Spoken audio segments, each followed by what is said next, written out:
Hey everybody, my name's Brittany. I've been studying the Bible since April of 2017, and when I first started, I knew nothing about it. It was a lot of information, it was overwhelming, sometimes even stressful, so I wanted to start a Bible for Beginners Bible study, where I go over the very basics of the Bible, tell you what is where, not a whole lot of detail to get you confused, just want you to know what is in the Bible and where it is so you can find it when you need it. So we've started the prophets recently. We're going to start with Daniel today, and a lot of his stories are very, very well known. Most people have heard of them. But let's dive into it a little bit more.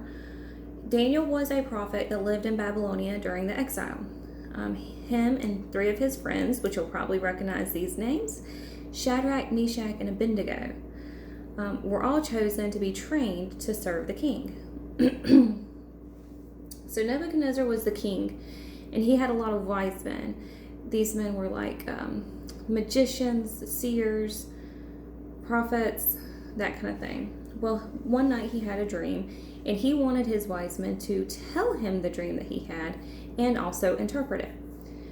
None of them could do this, obviously. None of them could see the dream that he had.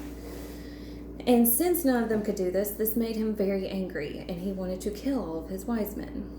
So Daniel asked God to help him with insight and with wisdom to be able to tell Nebuchadnezzar what he wanted so that these men would be spared. So he did, and he was able to tell Nebuchadnezzar. The dream is in chapter 2. It explains it very well. It's about a statue made of different items that represent the kingdoms, it falling, and eventually all that's left is God's kingdom. That explains it in detail when he interprets it. Chapter 3 tells the well-known story where Nebuchadnezzar builds a golden god or idol and gets the whole community to worship it. Well, Shadrach, Meshach, and Abednego refuse. So they are thrown in this fiery furnace. Nebuchadnezzar's men turn up the heat, and the three men come out fine. God protects them. None of them are burned.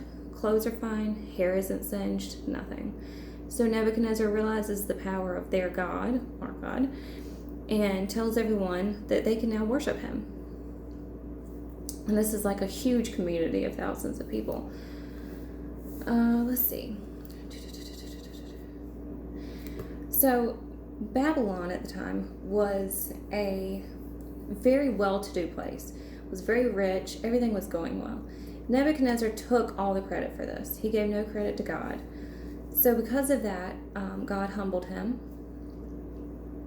and he was cast out and lowered.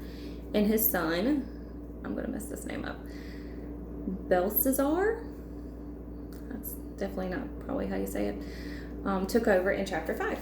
So let's turn to chapter 5.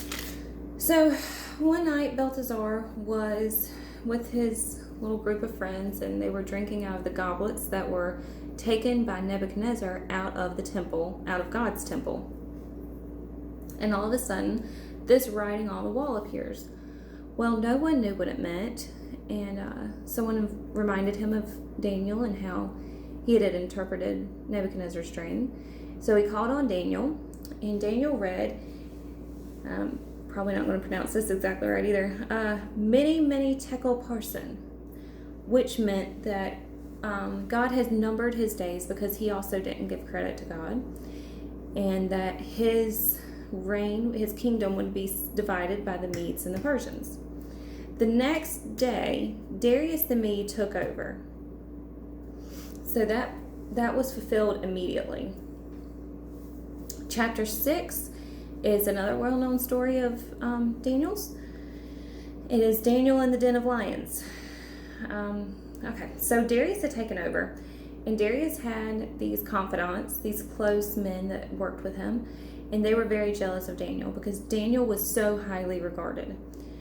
And they wanted a way to get rid of Daniel so that they could move closer to Darius.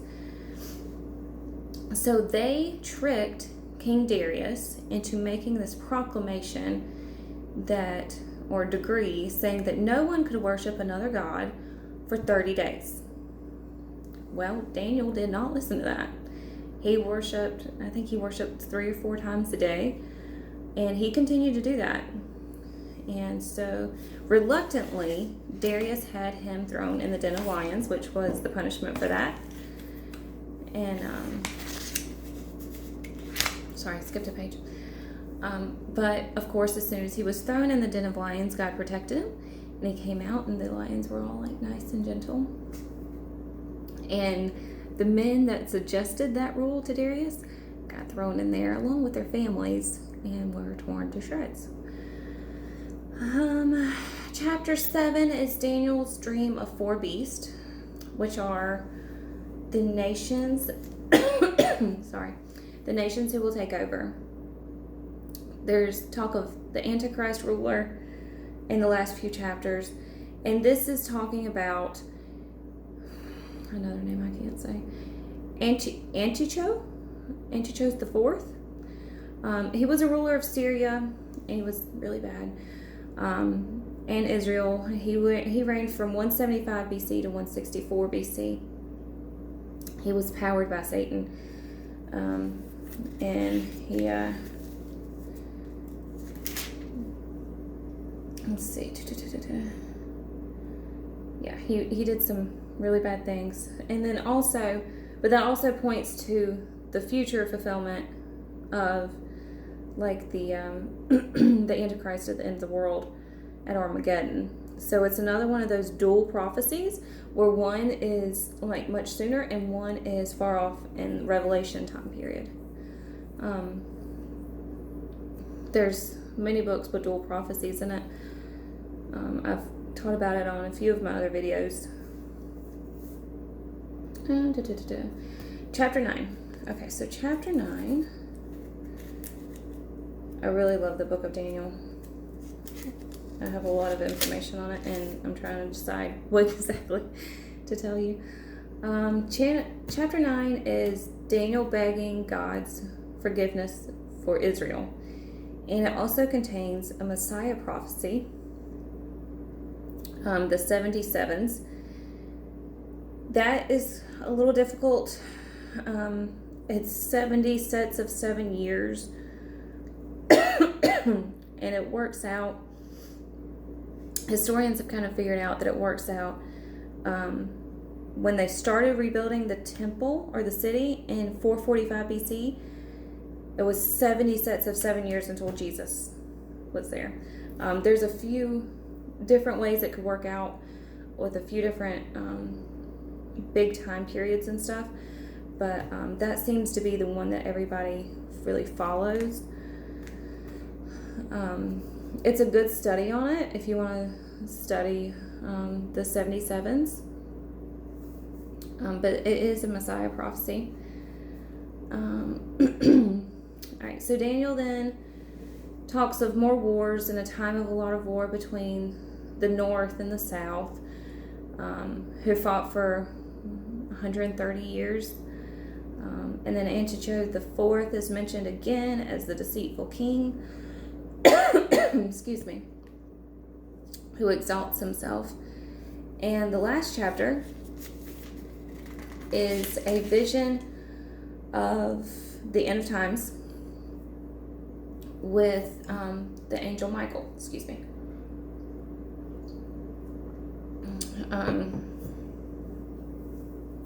And it's just about how the righteous will shine, and